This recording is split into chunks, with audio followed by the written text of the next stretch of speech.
I'm here today because God has called me to this ministry in the last several years.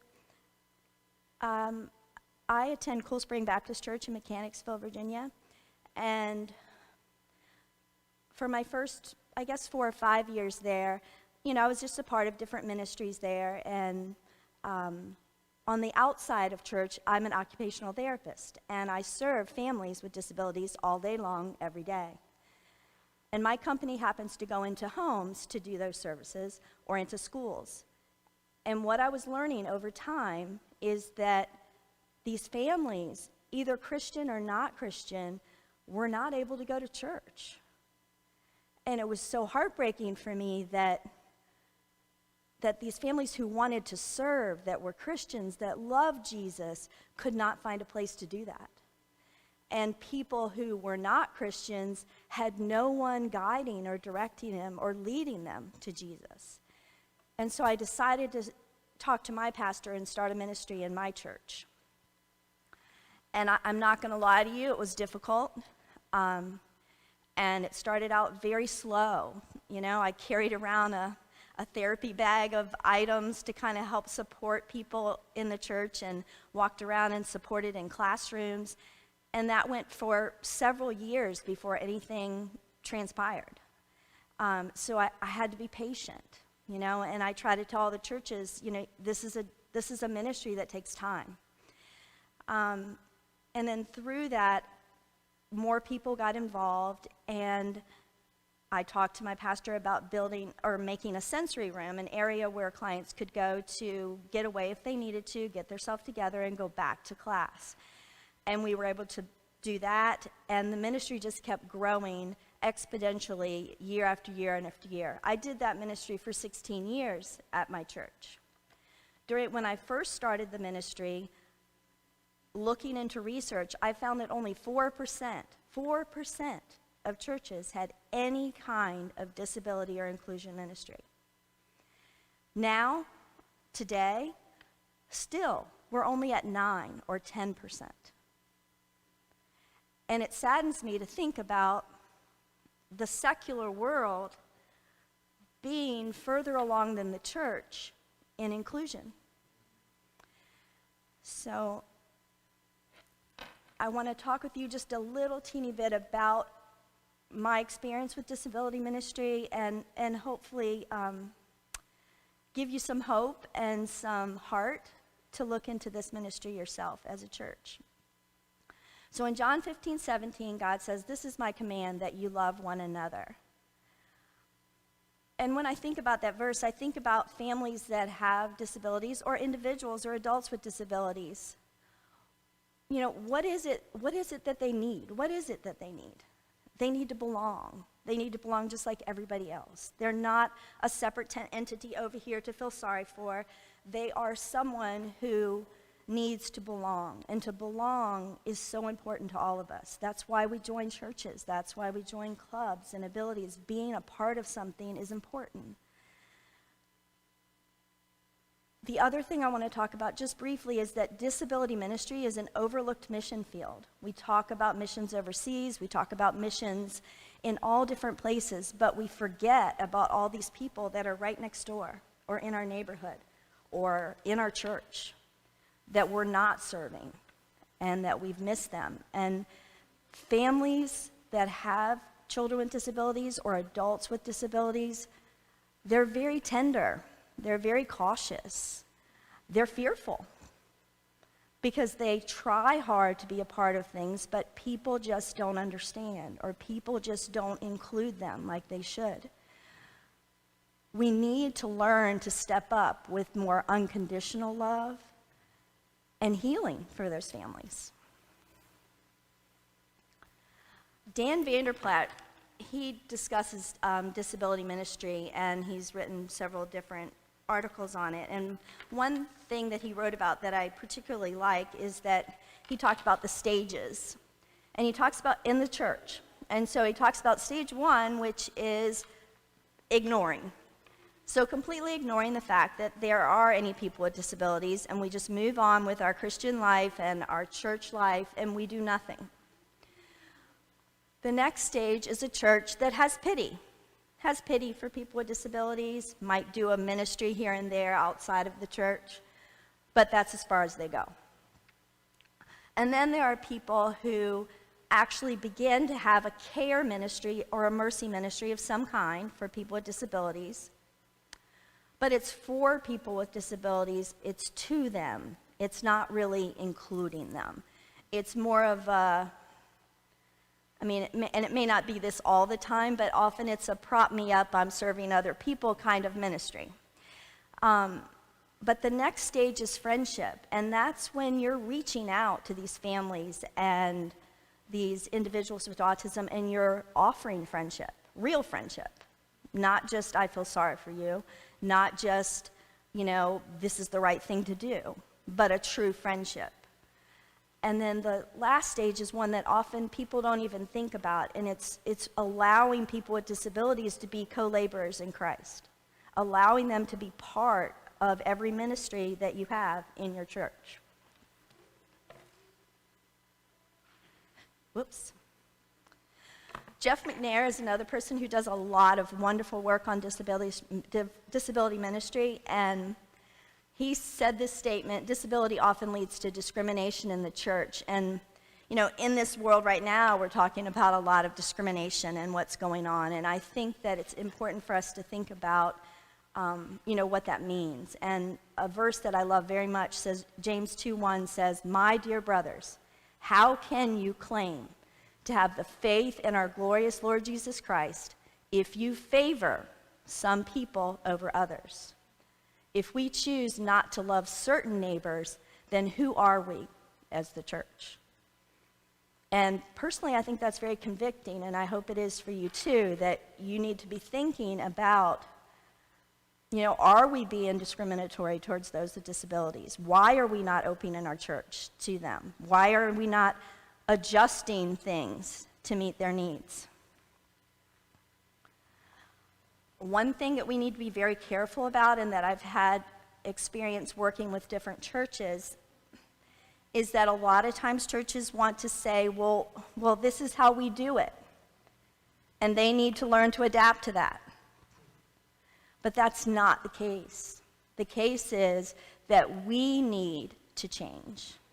We need to change to be able to include them. I have many, many stories. One in particular I would like to share about a young man with autism and significant severe behavioral problems. And he came to our church. Our ministry had been going for 10, 12 years when he came. But his behaviors were really difficult and out there and disturbing and disruptive. And it was very difficult, even in my church that had had ministry for 10 years for people with disabilities, to be inclusive for him. People struggled. They couldn't handle his behavior, his comments, his words, his actions. And it took years and years to try to get people who had already heard about disability ministry, is what I'm trying to say, you guys. They had been a part of my ministry for 10 years or more. And they were still being discriminatory towards this young man because of his significant disabilities and because of how they manifested within the church and around other people. There were people coming and saying, well, I'm going to leave the church if this kid's in my child's class because I don't want him to be an influence on my child. It's just amazing to me that people can think that way standing in God's church. But it happened many, many times. I even had pastors tell me things like, well, I think that Jesus would understand if we're not equipped. I've had a church tell me after I came to talk, we've decided that, we're just not able to do this.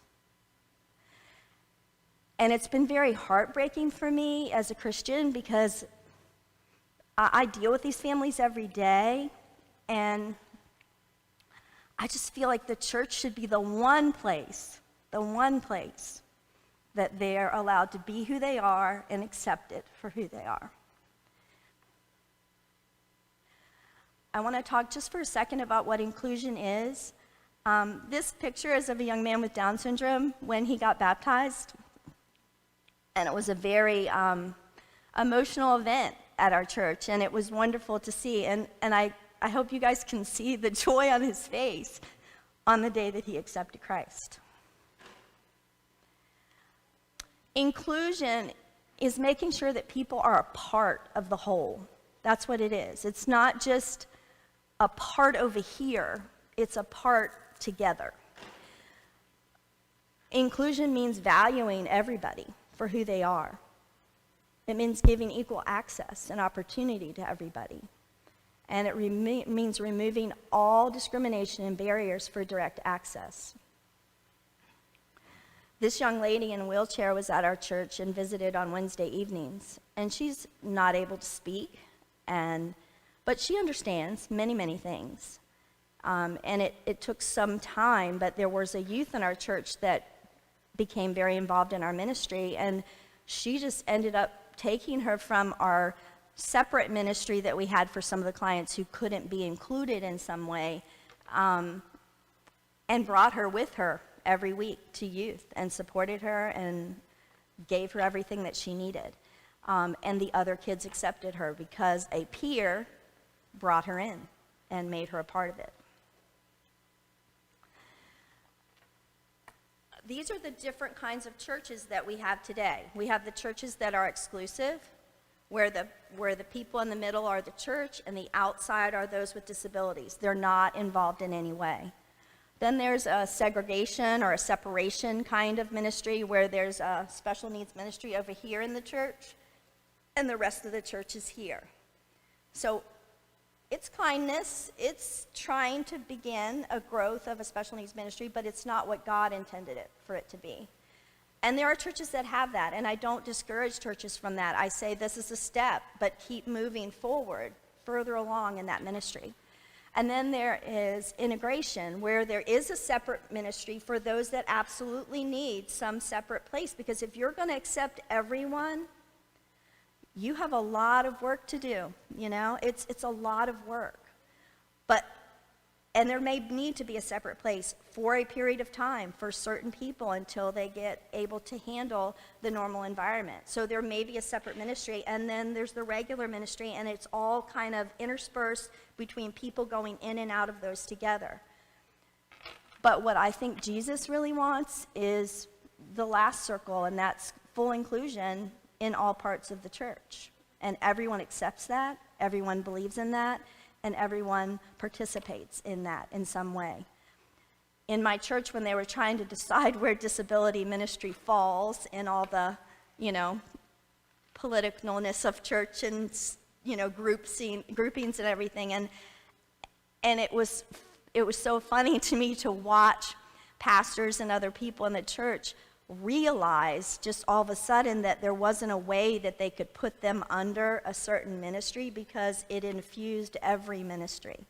Because there are people with disabilities of all ages, all types, and all difficulties. And so there was no way to really put it under, evangelism or under this grouping. So it was, I think, eye-opening for people to realize that this is not just a little ministry over here. It is something that affects every single part of what we do as a church.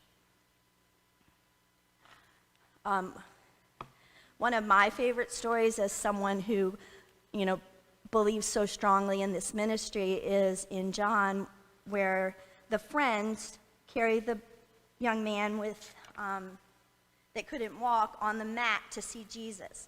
Well, I want to set you guys up to understand this. Jesus is in a house doing a Bible study or a ministry or some kind, and the friends have someone who they love that has a disability, who wants to hear about Jesus, but he can't get there. So the friends have to decide to help him because he can't do it by himself. So the friends decide to help him, and they have the determination to help him. And so there's crowds of people, they can't get in the door, they've got his mat and everything, or we could say someone with autism or some with behaviors or someone with disability in a wheelchair, but they can't get him there. The other part of the story that I want you to see is that the people listening to Jesus were completely unaware of this man's need. They're listening to Jesus, just like we do in church every Sunday. But they were not aware or caring about the fact that this young man was trying to get in to hear and to learn about Jesus. So they weren't bad because of that. They were just unaware of that need, unaware of his need. But his friends were not. His friends were willing to do whatever they could to get him there. When they do let him down through the roof and put him in front of Jesus, Jesus makes a point that touches the entire crowd. And what I want you guys to understand is that's what's going to happen in your church if you understand this kind of ministry. Because Jesus does transformational things to churches who allow people with disabilities. Because the church is not whole without everyone there. And a person with disabilities belongs in the church just as much as anyone else. So Jesus can do wonderful transformational work in a church if we allow people with disabilities to be a part of that. Because as Pastor Rose said, Jesus said, the works of God are going to be displayed through him. They have a special role in the church. There are things that the church needs them to be there to do. Belonging without separation is so important. We just need to remember that for our families. As you begin your ministry, whatever you need to do, walk forward and do it. But always remember the ultimate goal is full inclusion for all people. A few helpful tips for some parents have told me. They've said, make a place for my child in normal programming at least some of the time and as much as possible. So these are things some parents have told me over the years. Please provide detailed training, both group and individual, and on-the-job training to buddies and teachers to learn the ins and outs of my child.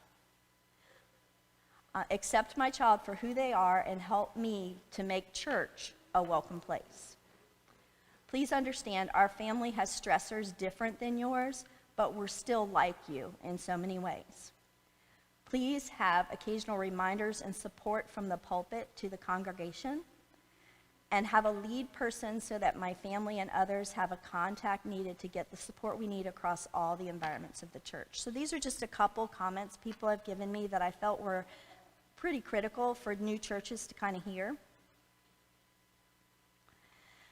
And then I want to end with these two quotes. And one is, love recognizes no barriers. It jumps hurdles, leaps fences, and penetrates walls to arrive at its destination full of hope.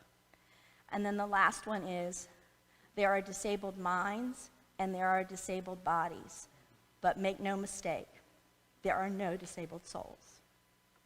And to end, I just want to say that I am amazed at the way that God works all the time. And when I came here, I was so excited to talk with you all about this. And I always ask God to kind of tell me he's there, he's going to speak through me. And I'm sorry if I cry, but I sat down over next to their family, and Ty, who is what we're talking about right now, he walks over to me. He doesn't know me. He was introduced to me for 1 second by his mother. He walks over and he hands me this that he drew. And so I think with this, I just want to challenge you all to reach out with that same kind of love that Ty reached out to me.